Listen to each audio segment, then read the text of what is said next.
ఈరోజు మనం ఈ వీడియోలో వాలంటరీ వ్యవస్థ గురించి మాట్లాడుకోబోతున్నాం అండి. ఇప్పటివరకు ఎవరైతే మన ఛానల్ని సబ్స్క్రైబ్ చేయలేదో కొత్తగా మన ఛానల్ చూస్తున్న వారు ప్రతి ఒక్కరు కూడా ప్లీజ్ దయచేసి సబ్స్క్రైబ్ చేసుకోండి. అలాగే మన వీడియోస్ని లైక్ చేసి షేర్ చేయండి. ఇది ప్రజాదర్బార్. ప్రజలు ఎవరికి పట్టం కడితే వాళ్ళే రాజులు ఇక్కడ.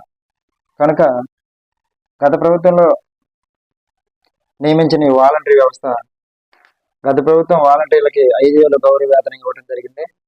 అయితే గత సార్వత్రిక ఎన్నికల్లో కూడా ఎవరికి వాళ్ళు తమ మేనిఫెస్టోని ప్రజల ముందుంచడం జరిగింది. అంతిమంగా ప్రజలు కూటమి ప్రభుత్వానికే పట్టం కట్టడం జరిగింది.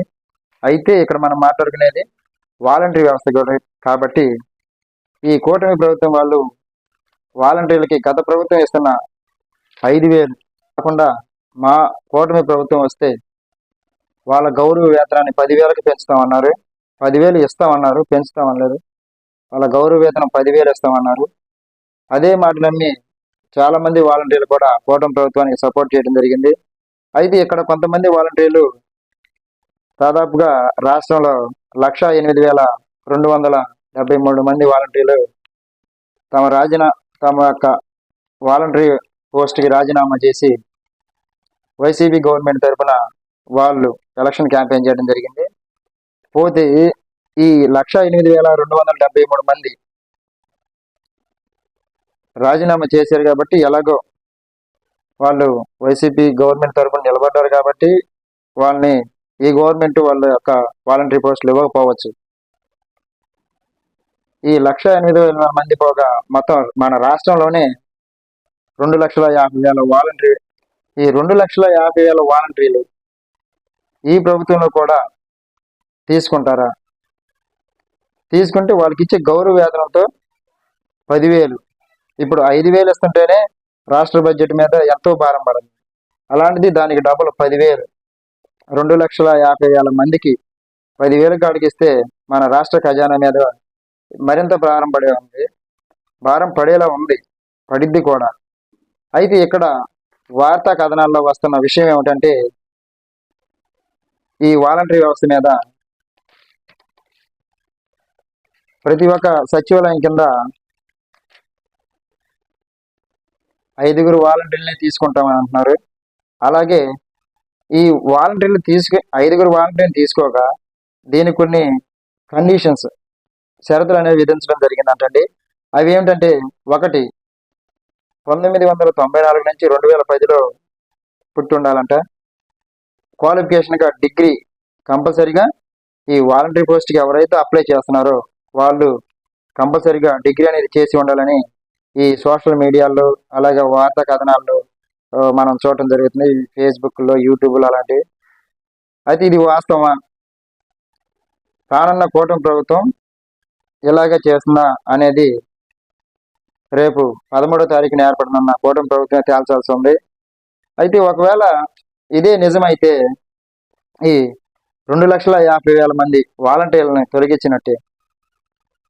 గ్రామానికి వచ్చి 5 కార్డు తీసుకుంటే మిగతా వాలంటీర్ల పరిస్థితి ఏంటి?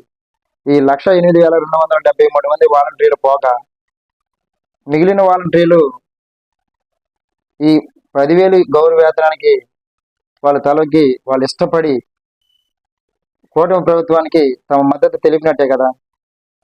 అలాంటప్పుడు వీళ్ళని కూడా తీసేసి సచివాలయానికి లేదా గ్రామంలో 5 వాలంటీర్లు అంటే మిగతా వాలంటరీ వ్యవస్థ అంతా కూడా సందిగ్ధంలో ఏర్పడింది.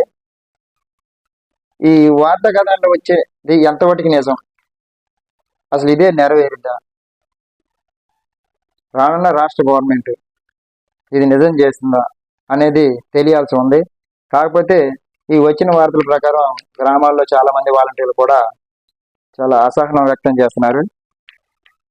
కనుక ఈ 2,50,000 మంది వాలంటీర్లని ఈ కూటమి ప్రభుత్వం అలాగే వాళ్ళ విధుల్లో ఉంచి, కాకపోతే ఇక్కడ 1,08,273 మంది వాలంటీర్లు అటు సపోర్ట్ చేశారు కాబట్టి వాళ్ళని తీసేసి మళ్ళీ కొత్తగా కూటమి ప్రభుత్వం తరఫున 1,08,273 మందిని కలిపి ఆ మిగిలిన వాళ్ళు వీళ్ళు ఎవరైతే ఉన్నారో 50,000 మంది వాలంటీర్లని మన ఆంధ్ర రాష్ట్రంలో కొనసాగిస్తారా అనేది ఇక్కడ ఒక ప్రశ్నార్థకంగా మిగిలిందండి.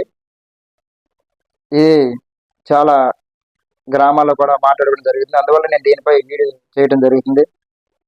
ఇప్పుడు ఒక సచివాలయం కింద మనం జనరల్గా ఆలోచించినట్లయితే ఒక సచివాలయం కింద 16 మంది వాలంటీర్లు ఉన్నట్లయితే వాళ్ళకి ఇచ్చే గౌరవ వేతనం 16,580,000. ఇప్పుడున్న రానున్న రాష్ట్ర ప్రభుత్వం 5 వాలంటీర్లు తీసుకుని వాళ్ళకి ఇచ్చే గౌరవ వేతనం 10,000 అయినట్లయితే 5 బదులు 50,000.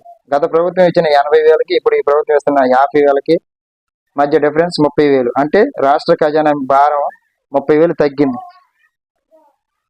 ఇది ఒక రకంగా నిజం అనే నమ్మేలాగా ఉంది.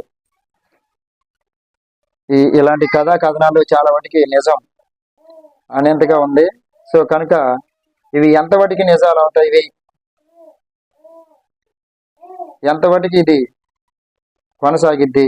ఇదే నిజమైతే చాలా మంది వాలంటీర్లు కూడా తమ వాలంటరీ పోస్టులు పోగొట్టుకోవడం జరిగిద్ది.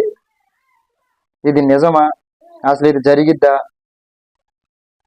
జరగదా అనేది తర్వాత రేపు 12వ తారీఖున శ్రీ నారా చంద్రబాబు నాయుడు గారు ప్రమాణ స్వీకారం చేసిన అనంతరం కూడా రాష్ట్ర ప్రభుత్వం అనేది ఈ వాలంటరీ వ్యవస్థ మీద తొలిగా మెగా డిఎస్సి మీద సంతకం చేసిన తర్వాత వాళ్ళు పెట్టిన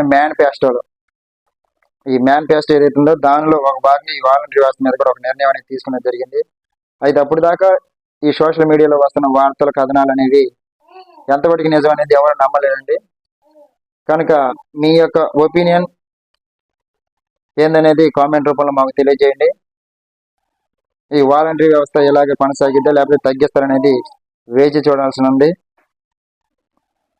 ఎవరైతే 2,50,000 మంది వాలంటీర్లు ఉన్నారో వాళ్ళందరూ కూడా చంద్రబాబు నాయుడు గారు ఏమి నిర్ణయం తీసుకుంటారు, ఈ వస్తున్న వార్తలు కథనాలు నిజమేనా? ఒకవేళ ఇదే నిజమైతే గ్రామానికి 5 తీసుకుంటే ఒక గ్రామంలో 16 మంది వాలంటీర్లు ఉన్నప్పుడు 5 తీసుకుంటే మిగతా వాళ్ళ పరిస్థితి ఏంటి? వ్యవస్థ మీద మీ యొక్క అపూర్వమైన స్పందనని కింద కామెంట్ బాక్స్లో కామెంట్ చేయండి. వీడియో చూసిన ప్రతి ఒక్కరు కూడా లైక్ చేయండి, షేర్ చేయండి, ప్లీజ్ సపోర్ట్ చేయండి. కొత్తగా వీడియో ఎవరైతే చూస్తున్నారో తప్పనిసరిగా సబ్స్క్రైబ్ చేసి ప్రోత్సహిస్తారని ఆశిస్తున్నాను.